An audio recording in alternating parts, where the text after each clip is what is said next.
Alors que l'univers de George W.R. Martin continue de s'étendre sur l'écran, c'est le moment idéal pour s'intéresser à ses autres histoires et en faire une nouvelle série. Tu vas m'écouter très attentivement. Tu vas l'aimer, cette histoire, c'est garanti. Bagarre, duel, torture, vengeance, géant, monstre, poursuite, évasion, grand amour, miracle.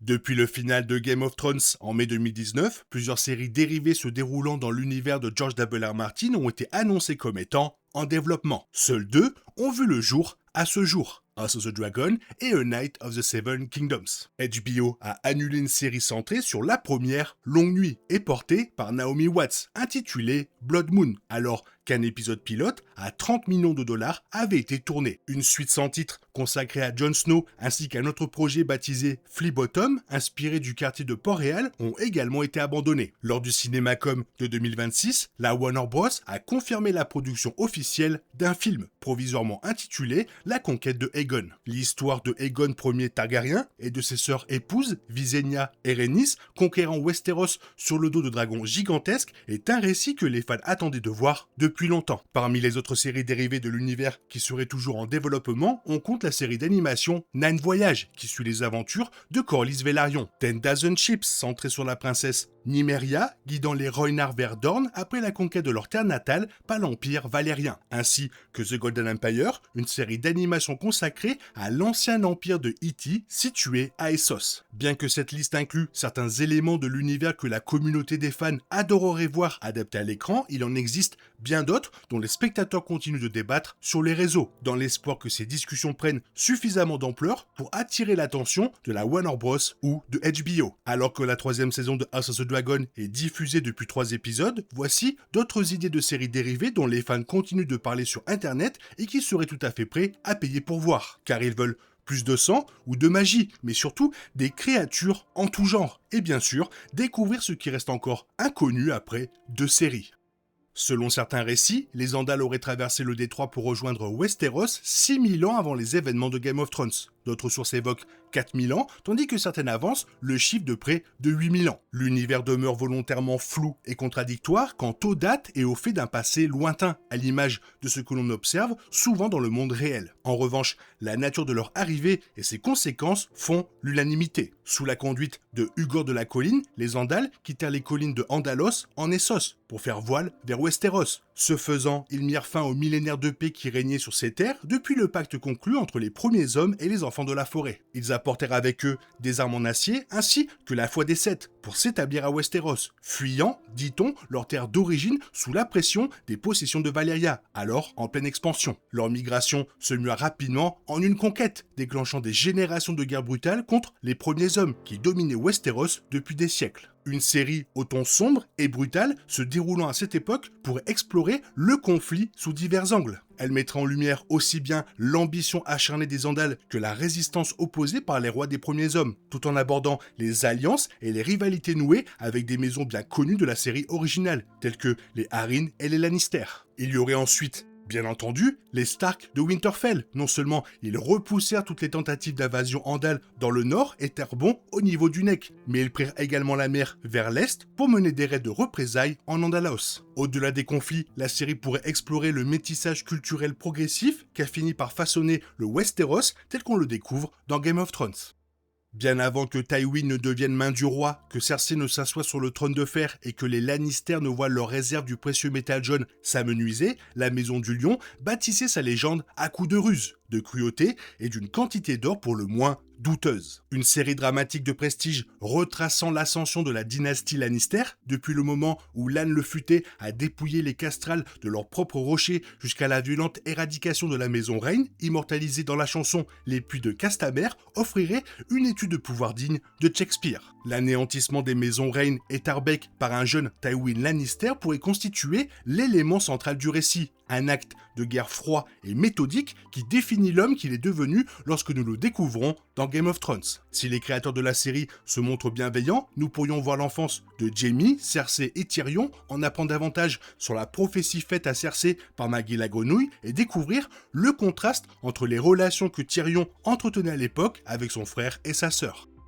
La fin de Game of Thrones ayant déçu bon nombre de spectateurs, les fans ne sont guère enthousiastes à l'idée d'éventuelles suites ou séries dérivées, à l'exception notable du périple de Arya Stark vers l'ouest. Elle a pris la mer pour découvrir ce qui se cache au-delà des confins de la carte connue de Westeros, et nous aimerions savoir ce qu'elle y trouvera. Une série d'aventures maritimes suivant Arya, alors qu'elle découvre des terres et des civilisations jamais répertoriées par les habitants de Westeros, offrira à la franchise l'occasion d'explorer des horizons véritablement inédits. Les créateurs pourraient mettre à l'épreuve les compétences au combat de Arya, forgées par le temps et la guerre, face à des monstres marins redoutables, des navires pirates hostiles ou des peuples issus d'une civilisation inconnue qui la considérerait comme une ennemie et qui ne voudrait pas voir Maisie Williams faire son retour dans l'univers. Avec un peu de chance, nous pourrions également apercevoir brièvement Sansa Stark, que ce soit dans des flashbacks ou après le retour de Arya de ses aventures. En janvier, le Hollywood Reporter a reporté que Arya pourrait réapparaître dans la suite consacrée à Jon Snow, si tant est qu'elle voit le jour. Le scénariste Cogdan Tran ayant été chargé d'en élaborer l'intrigue potentielle. Aucune nouvelle information n'a filtré depuis, mais le projet semble bien être à l'étude.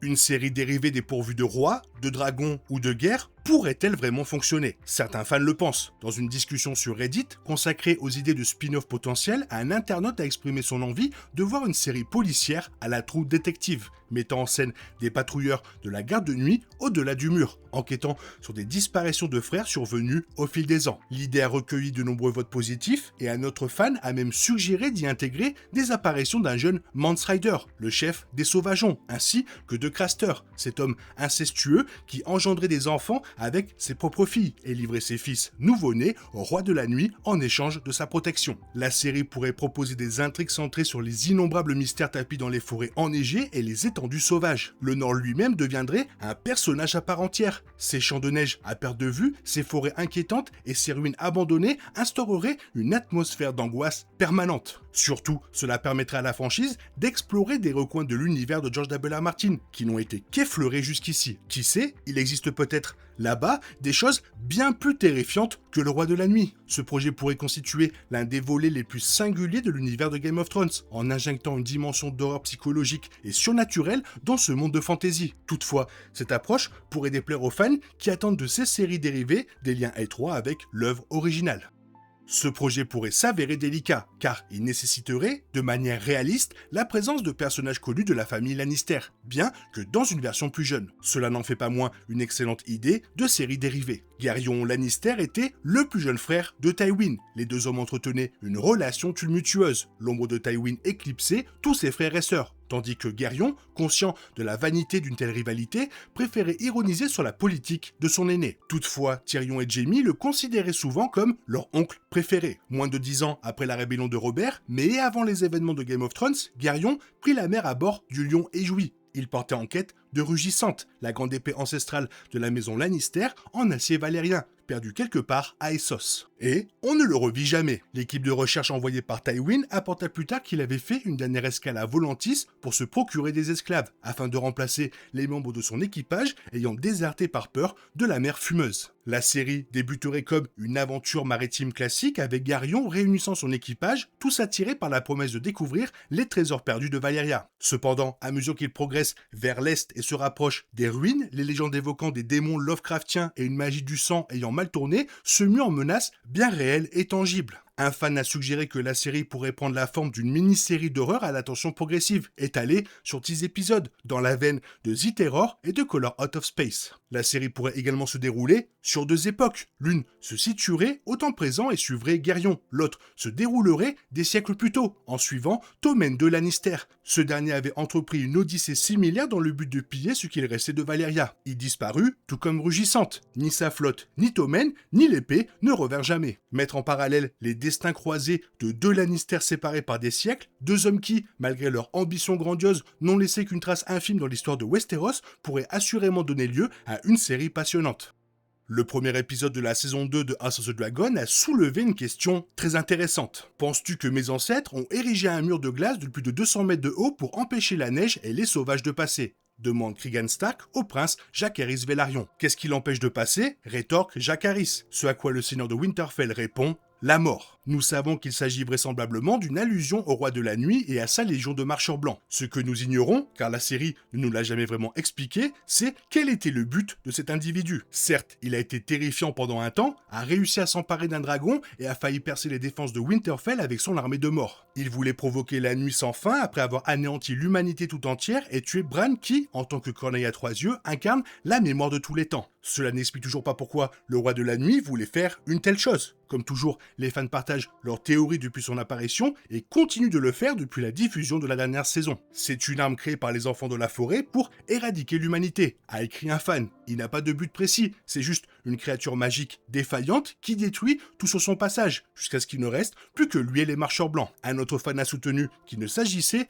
pas d'un dysfonctionnement, mais bien de la mission pour laquelle il avait été créé. Certains disent qu'il a été programmé pour tuer tous les humains, car les enfants de la forêt devaient se défendre contre les hommes qui avaient envahi Westeros. Il fonctionnait peut-être en quelque sorte en pilotage automatique, tuant tout être humain. Une série consacrée à la longue nuit, originelle, période durant laquelle le soleil disparut pendant toute une génération, condamnant royaume après royaume à périr par le froid, pourrait répondre à certaines, voire à toutes les questions que nous nous posons sur le roi de la nuit et les marcheurs blancs. Ce serait également l'occasion idéale d'introduire des figures légendaires de l'univers de A Song of Ice and Fire, tels que Bran le bâtisseur, l'ancêtre des Stark qui érigea le mur de glace, et le dernier héros qui s'aventura dans le Grand Nord glacé pour solliciter l'aide des enfants de la forêt et contribuer à vaincre les marcheurs blancs. Le mur fut érigé au lendemain de la victoire, durement acquise par l'humanité. Les Stark y envoyaient alors un membre de leur famille sur 10 pour participer à la fortification de cette structure colossale. Cregan Stark considérait ce serment comme le plus important de tous. C'est l'histoire fondatrice de Westeros, l'événement qui a façonné chaque royaume,